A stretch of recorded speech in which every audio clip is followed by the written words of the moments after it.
Hello student, पिछले अध्याय में हमने पढ़ा था कि खिलजी कौन थे या उनका वंश कौन सा था, इसके बारे में हमने पढ़ा था। तो हमने देखा था कि खिलजी लोगों के बारे में जो विद्वानों की राय है वो अलग अलग है। कुछ विद्वानों इतिहासकारों का मानना है कि खिलजी तुर्क थे, जबकि कुछ इतिहासकारों और विद्वानों का मानना है कि खिलजी जो है पठान थे। ये दो मत उनके बारे में प्रचलित है, लेकिन हमने विभिन्न विद्वानों के मतों का अध्ययन करने के बाद हमने देखा था कि जो उनके तुर्की मूल का जो मत है वो ज़्यादा प्रबल है, और इसी आधार पर खिलजी लोग जो थे तुर्की मूल के थे और 10वीं शताब्दी से पहले जो है वो अफगानिस्तान क्षेत्र में आकर जो है बस गए थे। और कोई भी जाति किसी भी क्षेत्र में अगर लंबे समय तक रहती है तो वहाँ का खान पान, रहन सहन, आचार विचार अपना लेती है और उसकी जो मौलिकता की पहचान करना मुश्किल हो जाता है। और यही चीज़ जो है खिलजियों के साथ में हुई।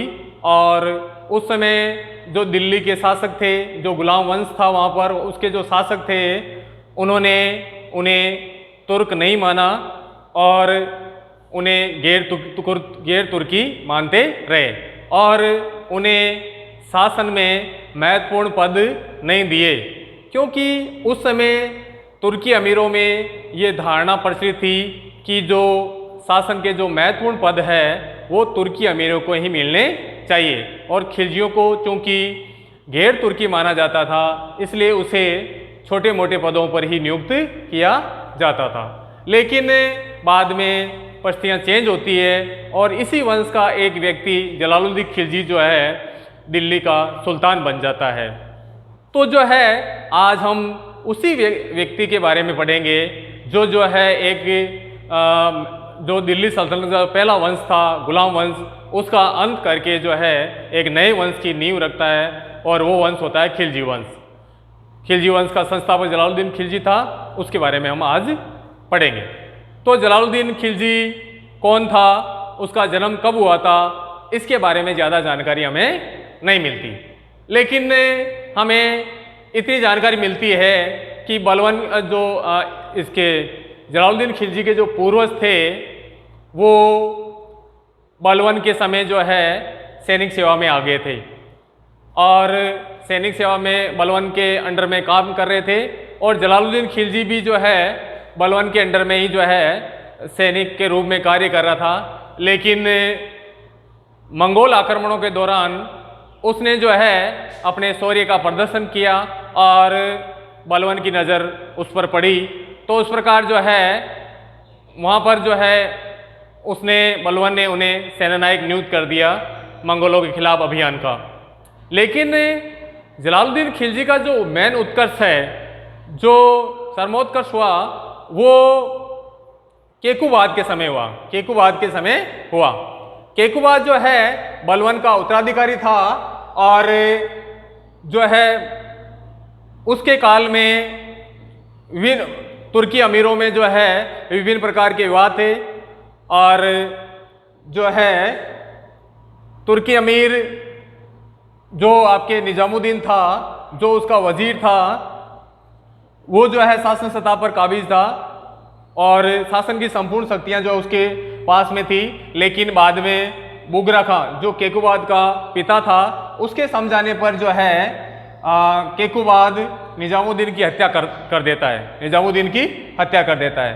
और इसकी हत्या के बाद में जो है केकुबाद जलालुद्दीन खिलजी को बुलाता है और उसे आरिज ममालिक नियुक्त करता है और शाइस्ता खां की उपाधि देता है। तो इस प्रकार केकुबाद के समय जो है जलालुद्दीन खिलजी का सर्वोत्कर्ष होता है।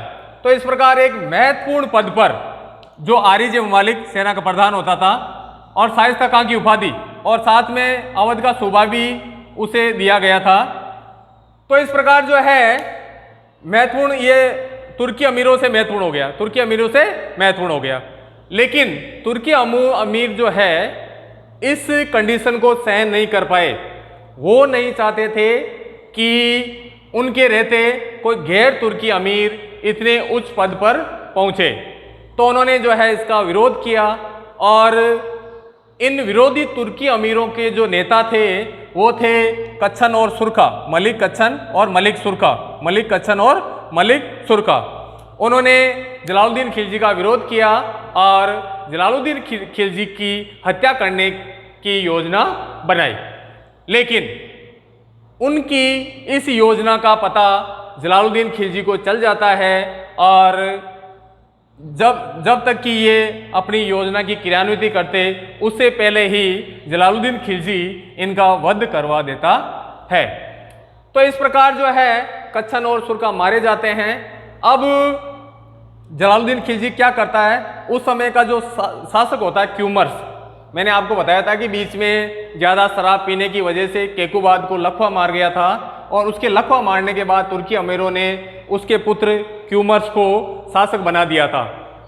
तो जब कच्छन और सुरखा की हत्या की गई उस समय शासक क्यूमर्स था जो गुलाम वंश का अंतिम शासक भी था, उसका वो जलालुद्दीन संरक्षक बन जाता है, उसका वो संरक्षक बन जाता है। लेकिन कुछ समय बाद क्यूमर्स की जो है हत्या कर दी जाती है और शासन सत्ता वास्तविक रूप से जो है जलालुद्दीन द्वारा अधिकृत कर ली जाती है। तो इस प्रकार जो है जलालुद्दीन शासक बन जाता है। कब बनता है? 13 जून 1290 को। 13 जून 1290 को जो है आपके कब बनता है? 13 जून 1290 को जो है जलालुद्दीन शासक बन जाता है और वो अपना सियासनोरोहण जो है किलखोरी के किले में करता है। किलखोरी के किले के बारे में मैंने आपको पहले बताया था कि इसका निर्माण जो है केकुबाद ने करवाया था। अपने आमोद प्रमोद के लिए यमुना के तट पर जो है केकुबाद ने इसका निर्माण करवाया था और जलालुद्दीन ने अपना राज्यारोहण भी यहीं करवाया। ठीक है, तो इस प्रकार जो है एक नए वंश की स्थापना हुई, खिलजी वंश की। अब जलालुद्दीन खिलजी शासक तो बन गया, लेकिन उसके कभी जिंदगी में सोचा नहीं था कि वो कभी शासक बनेगा और ना उसमें शासक जैसे जो गुण थे। लेकिन परिस्थितियां ऐसी बनी कि वो शासन सत्ता पर काबिज हो गया। लेकिन जैसे उसके व्यक्तित्व था उसी के हिसाब से उसने शासन करने का प्रयास किया और फिर बाद में जो है उसने उदारतापूर्ण नीति अपनाई। लेकिन कई लोग उसकी उदारतापूर्ण नीति से खुश थे और कई लोग जो है उसकी नीति से असंतुष्ट थे। लेकिन किलखोरी में राज्यारोहण के बाद लगभग एक साल तक जो है जलालुद्दीन दिल्ली नहीं गया क्योंकि उसे पता था कि दिल्ली की जनता गुलाम वंश के शासकों की शासन की आदी हो चुकी है और वो एकदम से उसे स्वीकार नहीं करेगी। इसलिए वो जो है एक साल तक किलखोरी में रहा। लेकिन बाद में जो दिल्ली का कोतवाल था फखरुद्दीन और दूसरे तुर्क अमीरों के निमंत्रण पर जो है वो दिल्ली गया।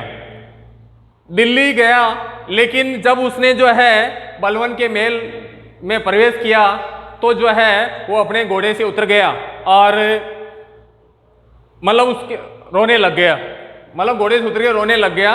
उसे दिल में आया कि मैं कैसे बलवन की गद्दी पर बैठ सकता हूँ, क्योंकि इस पर मेरा कोई अधिकार नहीं है, मेरे कोई पूर्वज शासक नहीं थे, मैं इसका हकदार नहीं हूँ। मैंने जो है बलवन के सामने हाथ बांधे खड़े रहकर उसकी सेवा की है। लेकिन बाकी अमीरों ने जो उसे एहसास दिलाया कि अब आप शासक हैं और इसी गद्दी पर आपका अधिकार है। लेकिन वो गद्दी पर न बैठ के जो दरबारियों के लिए जो सुरक्षित स्थान होता है वहाँ पर बैठता है। तो इस प्रकार उसने एक नई नीति अपनाई, उदारतापूर्वक शासन करने की, सबको जो है समकक्ष मानने की, सबको साथ लेकर चलने की उन्होंने एक नीति अपनाई। लेकिन फिर भी जो है उसके काल में कुछ ऐसी घटनाएं हुई जो उनको दमन करना पड़ा। सबसे पहली घटना वो थी मलिक छज्जू का विद्रोह। मलिक सज्जू जो है बलवन का भतीजा था। कौन था? बलवन का भतीजा था। और वो जो है 1290 ईस्वी में जो है आक्रमण कर देता है, विद्रोह कर देता है, दिल्ली पर आक्रमण कर देता है, विद्रोह करके आक्रमण कर देता है।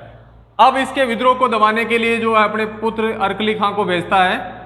अरकली खां जो है उसके विद्रोह का दमन कर देता है और उन्हें बंदी बनाकर लेके आता है। बंदी बनाकर जो है सुल्तान के सामने लेकर आता है। लेकिन सुल्तान जब उनकी दुर्दशा देखता है तो उनको माफ़ कर देता है। माफ़ करके जो है मलिक सज्जू को मुल्तान भेज देता है और उसकी जो जागीर थी कड़ा मानिकपुर जो जागीर थी वो उसे छीन लेता है और कड़ा मानिकपुर की जागीर जो है अलाउद्दीन खिलजी जो उसका भतीजा और दामाद था उसको दे देता है। तो इस प्रकार ये मलिक सज्जू के विद्रोह का अंत होता है। इसके साथ ही जब अलाउद्दीन की उदारतापूर्वक नीति का पता ठगों या डाकों को चला तो वो लूटमार करने लग गए। आज दिल्ली के आसपास के क्षेत्रों में जो है आक्रमण करके लोगों को लूटने लग गए। लेकिन जलालुद्दीन ने जो है उनके खिलाफ दमनात्मक नीति अपनाई और उन्होंने जो है उनको पकड़ा दिया, है ना। और पकड़ने के बाद उसने उन लोगों को समझाया और उन्हें वापस किसी प्रकार की डकैती चोरी नहीं करने के लिए प्रेरित किया और उन्हें चेतावनी दी कि अगर अब की बार आपने जो है किसी प्रकार की ऐसी वारदात को अंजाम दिया तो इसका जो है बुरा फल होगा।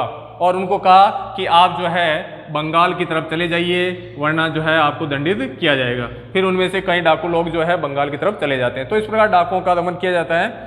इसके बाद आती है सिद्दी मौला की। सिद्दी मौला जो है एक संत था, सूफी संत सा।